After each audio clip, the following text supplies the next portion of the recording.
जलन। ममता बहुत ही सीधी और प्यारी लड़की थी। वहीं सुनील एक सरल और आगे बढ़ने की सोच रखने वाला लड़का।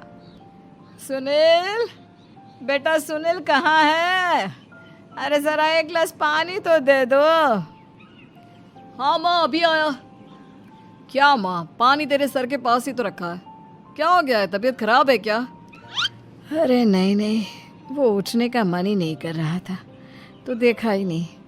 वैसे क्या कर रहा है? यहाँ बैठना मेरे पास। माँ पढ़ रहा था। वो क्या है ना, नौकरी में तो वक्त नहीं मिलता, अब ऑफिस से घर आकर ही तो वक्त मिलता है। अच्छा अच्छा ठीक है, पढ़ ले जा बेटा। सुनील पढ़ लिख कर और आगे बढ़ना चाहता था, लेकिन माँ की तबीयत खराब देखकर सोचता है कि शादी ही कर ले। कब तक माँ का ख्याल वो अकेले रख पाएगा। तो एक दिन, माँ ये ममता है, मैंने इससे शादी कर ली है। तुम्हारी तबीयत भी ठीक नहीं रहती तो मैंने सोचा शादी कर लेता हूँ। घर संभालने वाली और तुम्हें संभालने वाली कोई आ जाएगी तो अच्छा रहेगा। माँ अचानक से सामने बहू देखकर हैरान रह जाती है। बेटा ये क्या बात होती है? न बैंड, न बाजा, न दहेज, न शगुन, ऐसे कैसे बहू आ गई? माँ तू तो जानती है मैं नौकरी के साथ पढ़ाई कर रहा हूँ, तो कहाँ से इतना पैसा बचा पाता कि धूमधाम से शादी करता। वैसे भी माँ, लोग तो आकर खाकर निकल जाएंगे, इसलिए बस वैसे ही। माँ जी, मैं आपका ख्याल रखूंगी। वैसे भी ये आगे की पढ़ाई कर रहे हैं, अच्छा कुछ कर गए तो सबके दिन फिर से अच्छे आ जाएंगे। सास को ममता की बात ठीक तो लगती है, लेकिन मन में कहीं ना कहीं लगता है कि कहीं बहू बेटे को लेकर फुर्र ना हो जाए और फिर तो वो रह जाएगी अकेली। बेटा देख, मेरा जो कुछ भी है वो सुनील ही है, और सुनील का भी अब इस दुनिया में मैं ही हूँ और कोई नहीं। क्या सुनील? बिल्कुल माँ, लेकिन आज से ममता भी मेरे जीवन का अहम हिस्सा है, जैसे तू है। सास को बड़ा बुरा लगता है कि उसकी सल्तनत में कोई और हिस्सेदार कैसे हो सकता है। कैसे कोई और उसके 30 साल के बेटे की जिंदगी में अचानक से आकर बराबर का हिस्सेदार बन सकता है।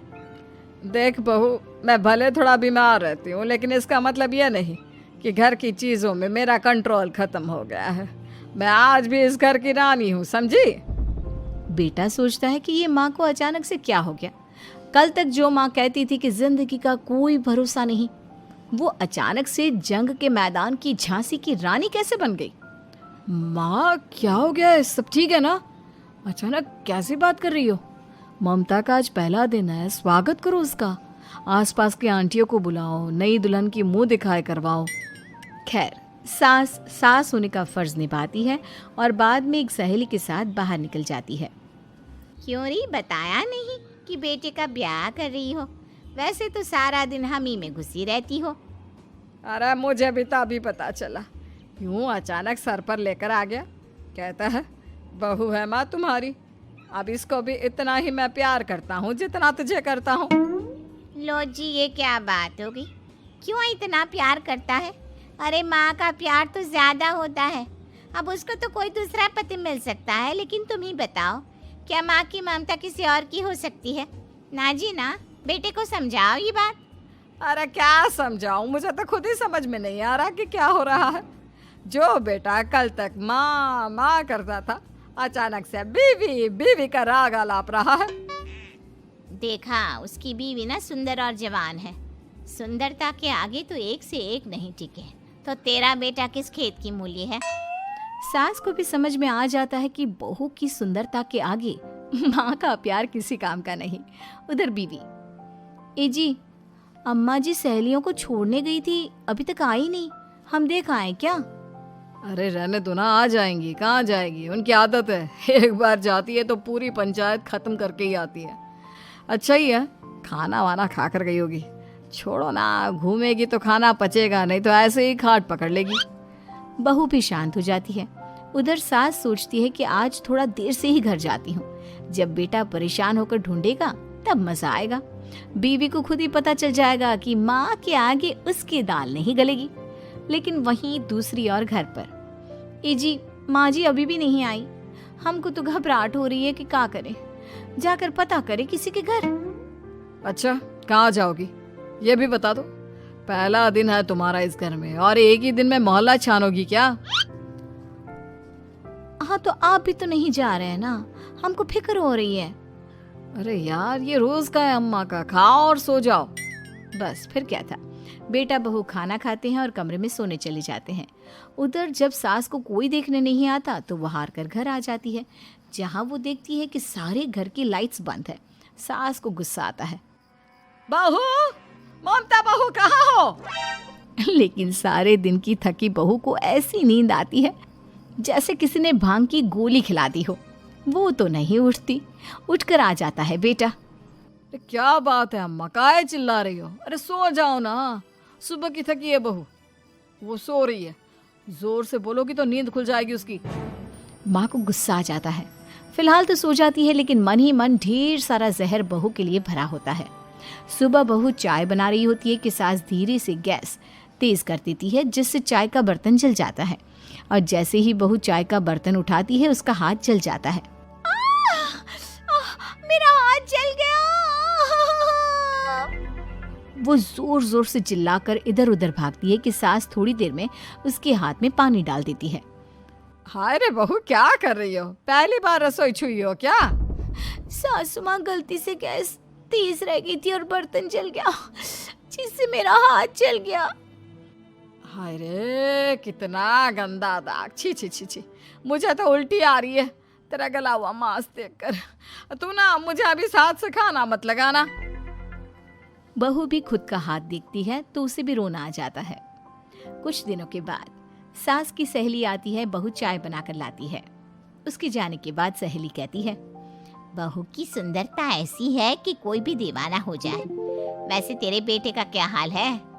अरे वैसा ही है, बहू के पीछे लट्टू। क्या करूं, कुछ समझ में नहीं आ रहा। मैंने तो बहू के चेहरे पर दिवाली के पटाखे की चक्री फेंक दी, उसका पूरा चेहरा जल गया। अब देखो ना रही सुंदरता, और ना ही अब मेरा बेटा उसे पूछता है। अरे अब तो वो उसे छोड़कर दूसरी भी देखने को बोल गया है मुझे। बहू सारी बात सुन रही होती है। आंटी एक बात बताइए, क्या भरोसा है कि दूसरी सही आए और आपके अनुसार रहे? देखिए आंटी, मेरी सासू माँ को गलत बात सिखाने की जरूरत नहीं है। हमारा परिवार साथ में खुशी से रह रहा है। देख बहू, मेरी सहेली की बेइज्जती ना कर, वही अच्छा रहेगा तेरे लिए, समझी? बहू नहीं मानती है। वो बार बार उनकी सहेली को घर से निकल जाने को कहती है। तभी सास की सहेली पास के चूल्हे से लकड़ी लाकर बहू के चेहरे पर लगा देती है। बहू जोर जोर से रोने लगती है। अरे ये क्या कर दिया? मैंने कहाँ किया, ये तो तूने किया। तू ही नहीं चाहती थी कि बहू बेटे के साथ रहे, भला मैं क्यों करूँगी? मैं तो चली, निपटो अब। बहू रो रही होती है, दर्द से चिल्ला रही होती है, लेकिन सास उसे डॉक्टर के पास नहीं ले जाती। तभी पति आता है। क्या हो गया ममता? ये दाग कैसे लगा? तुम कैसे जली? ममता कुछ नहीं कहती, बस दर्द से करा रही होती है। पति माँ की तरफ देखता है। हो ना हो माँ, ये पक्का आपका काम है। आप ही ममता से जला करती थी ना। देखना माँ, अब पुलिस आएगी, केस बनेगा, लेकिन पहले मैं ममता को अस्पताल लेकर जा रहा हूँ। सभी अस्पताल जाते हैं, जहाँ डॉक्टर ममता की सास से कहते हैं, आपने तो नहीं जलाया ना बहू को? अब ममता की सास के तो पसीने छूट रहे होते हैं। वो घबरा कर कहती है, ना ना डॉक्टर साहब, कैसी बात करते हैं? हम क्या जलाएंगे अपनी बहू को? डॉक्टर ममता के पति से पूछते हैं। देखिए, क्योंकि ये ससुराल में जली है तो मामला पुलिस का बनता है, तो आप पहले पुलिस को बुलाइए, तभी इलाज पूरा होगा। सास डर जाती है कि अब तो बच्ची जिंदगी जेल में ही रहना होगा। रहने दीजिए ना, पुलिस को क्यों बुलाना? सारी हंसी खत्म हो जाएगी जब पुलिस के डंडे पड़ेंगे। बहू को जलाना भले ही बहुत आसान हो, लेकिन उसके बाद सारी जिंदगी जेल की हवा खाना। सास डर जाती है। पुलिस आती है। पास लेटी दर्द से करा रही ममता स्टेटमेंट देती है। तो क्या हुआ था? कैसे जली आप? ममता पास खड़ी सास को देखती है। बेटी बताओ, कैसे जल गई तुम? ओए, काका का किरण वाली शाहरुख, चुप, बिल्कुल चुप। सास चुप। सभी इंतजार करते हैं कि ममता क्या बोलेगी। जी मैं खाना बना रही थी, लकड़ी उड़कर मेरे ऊपर गिर गई और मैं जल गई। सास बहू की बात सुनकर रोने लगती है। देखा माँ, कितनी समझदार है ममता। ये चाहती तो, हाँ बेटा, ये चाहती तो मैं आज जेल में होती। मुझे माफ कर दे, मैं आगे से अभी कभी ऐसा नहीं करूंगी। बहू के साथ मिलकर रहूंगी, मुझे माफ कर दे।